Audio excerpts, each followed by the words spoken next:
Secrets buried in time, mysteries whispered in the shadows. Welcome to Greatest Mysteries and Crime, where we unravel the enigmas of the past and dive deep into the dark unknown. Throughout history, there are crimes that refuse to fade into obscurity. They persist, haunting investigators and captivating those who dare to examine their details. These crimes are more than mysteries. They're a blend of unanswered questions and chilling conspiracy theories. Today, we'll delve deep into 5 of the creepiest unsolved cases. Each one is a story of terror, speculation, and the sinister unknown. Prepare to journey into the shadows as we uncover the chilling possibilities behind these enigmatic crimes. Let's begin. On February 9th, 2004, a routine car accident turned into one of the most enduring mysteries in recent history. This is the case of Maura Murray, a disappearance so perplexing it has inspired books, documentaries, and endless speculation. Mora Murray was a 21-year-old nursing student with a seemingly normal life. But beneath the surface, there were cracks in the facade. In the days leading up to her disappearance, Mora's actions became increasingly erratic. She had been caught using a stolen credit card months earlier and had been in trouble at her nursing program for dishonesty. Then came the email to her professors where she fabricated a family emergency. Why? No one knows. On the day of her disappearance, Mora withdrew $280 from an ATM, packed her car with clothes and alcohol, and began driving north. Her destination remains unknown. That evening, Mora's car skidded off Route 112 in Woodsville, New Hampshire. A passing motorist stopped to help, but Mora declined, saying she had already called for assistance. But phone records show she hadn't. When police arrived just minutes later, Mora had vanished, leaving her car, packed belongings, and an air of mystery. This is where the conspiracy theories begin. Some believe Mora staged her disappearance, escaping an unbearable life. But how could she have survived in the harsh winter with no supplies? Others point to foul play, theorizing that Mora was picked up by a stranger, possibly a local resident.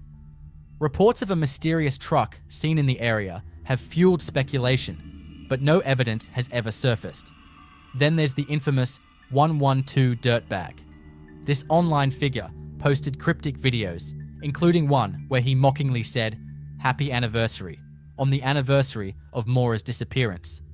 Was this just a cruel hoax, or did he know something about her fate? Adding to the enigma are the eerie connections to other cases in the area, like Brianna Maitland, another young woman who disappeared in Vermont just weeks later. Could there be a serial predator operating in the region? Or is it mere coincidence? Despite extensive searches, media coverage, and countless theories, Mora Murray's fate remains unknown. Was she running from her life or running for it? The truth lies buried in the snowy woods, waiting to be uncovered. Our next case takes us back to 1922 to a remote German farm where an entire family was slaughtered in one of the most gruesome and perplexing crimes in history. The Gruber family lived on the Hinterkaifeck farm, miles away from the nearest neighbor. Days before the murders, Andreas Gruber reported hearing footsteps in the attic and discovering footprints in the snow leading to the house, but none leaving. Despite these ominous signs, the family stayed put. On the night of March 31st, 1922, someone lured the family members into the barn one by one and killed them with a mattock. The killer then entered the house and murdered the maid and the youngest child. The investigation revealed chilling details. The killer had stayed on the farm for several days after the murders, feeding the animals and eating the family's food. But why? And who could commit such a heinous crime? Theories abound. Some point to Lorenz Schlittenbauer, a neighbor rumored to have had an affair with Victoria Gruber. Was he seeking revenge after being rejected or exposed? Others suggest a robbery gone wrong, but nothing of value was taken. Then there's the supernatural angle. The unexplained noises, missing keys, and eerie events leading up to the murders have led some to believe the farm was cursed. Could the killer have been driven by a belief in dark forces? Adding to the mystery is the possibility of multiple killers. The level of organization required to commit such a crime suggests more than one person was involved. Yet, despite decades of investigation, the Hinterkaifeck murders remain unsolved, a chilling reminder of the evil that can lurk in the most ordinary places. In the 1970s, San Francisco was terrorized by a killer with a unique and chilling method. Known as the Doodler, he combined artistry with brutality in a series of murders that remain unsolved to this day. The Doodler targeted members of the LGBTQ+ community, luring victims by sketching their portraits. Survivors described him as a soft-spoken, talented artist, but his charm masked a deadly intent. Over the course of a year, at least 5 men were murdered. Their bodies were discovered in remote areas, often showing signs of a violent struggle. Despite multiple survivors identifying a suspect, police never made an arrest. Why? The survivors, fearing societal backlash, refused to testify. In the 1970s, the stigma surrounding homosexuality was so strong that it hindered justice. Some conspiracy theorists suggest the Doodler had connections to law enforcement or influential figures, which allowed him to evade capture. Others believe he may have died or moved away, leaving his crimes behind. But could he still be out there, his secrets buried with his past? The Doodler's shadow looms over San Francisco to this day, a haunting reminder of how prejudice and fear can allow evil to flourish. In 1957, a young boy's lifeless body was found in a cardboard box in Philadelphia, a discovery that would become one of the most haunting unsolved mysteries in American history.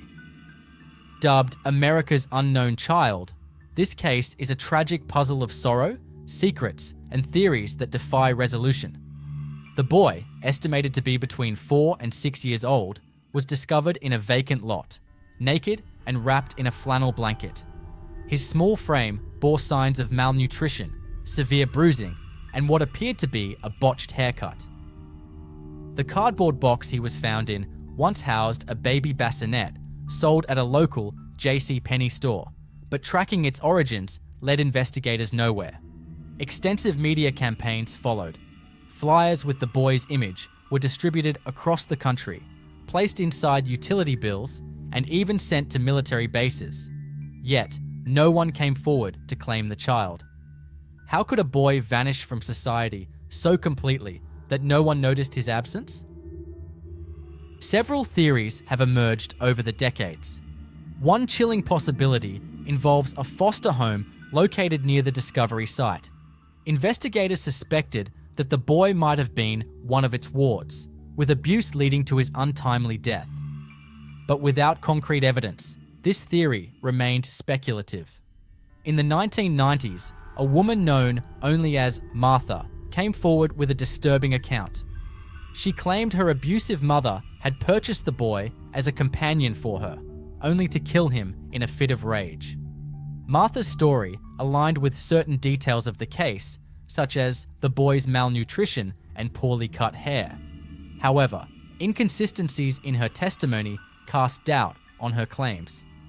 Was she revealing the truth or fabricating a story for attention? Adding another layer of intrigue are whispers of a larger, more sinister network.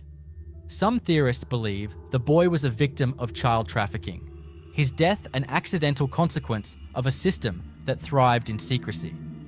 Others suggest a link to occult practices, pointing to the peculiar way his body was left in the open, as if part of a ritual. In 2019, advancements in DNA technology provided a glimmer of hope. The boy's DNA was extracted, leading to genealogical studies that uncovered distant relatives. But even this breakthrough failed to uncover his name or the circumstances of his death. The boy in the box is more than a mystery. It's a heartbreaking reminder of a child who slipped through the cracks of society. His story has haunted generations, and his identity remains a chilling question mark in the annals of unsolved crimes. Our final case unfolds in 1935, in a hotel room where a man checked in under mysterious circumstances and never checked out. This is the chilling story of room 1046. On January 2nd, 1935, a man identifying himself as Roland T. Owen checked into the President Hotel in Kansas City. He carried no luggage, just a comb and a toothbrush, and appeared visibly anxious. His behavior quickly raised eyebrows. Hotel staff reported that Owen insisted on keeping his room dark, even requesting that the blinds remain closed. The following days were a strange series of events. A maid noticed Owen speaking on the phone in hushed tones, repeatedly saying, "No, Don, I don't want to. I'm not going to." Another guest reported hearing loud arguing from room 1046, but no one investigated. On January 4th, the hotel staff discovered Owen's brutalized body. He was tied up, stabbed multiple times, and beaten so severely that his skull was fractured. Yet the scene was almost surreal. There was no sign of forced entry, and his belongings had vanished. Owen's identity turned out to be as mysterious as his death. Roland T. Owen was a false name, and investigators were unable to determine who he really was. Adding to the intrigue were a series of cryptic details. A woman claimed to have sent flowers to his funeral, signed with the note, "Love forever, Louise." A man called the funeral home, stating that Owen had been cheating on a woman and that his death was an act of revenge. Theories about the case range from organized crime connections to an illicit affair gone wrong. Some speculate that Owen was involved in a love triangle, with his killer being a jealous rival.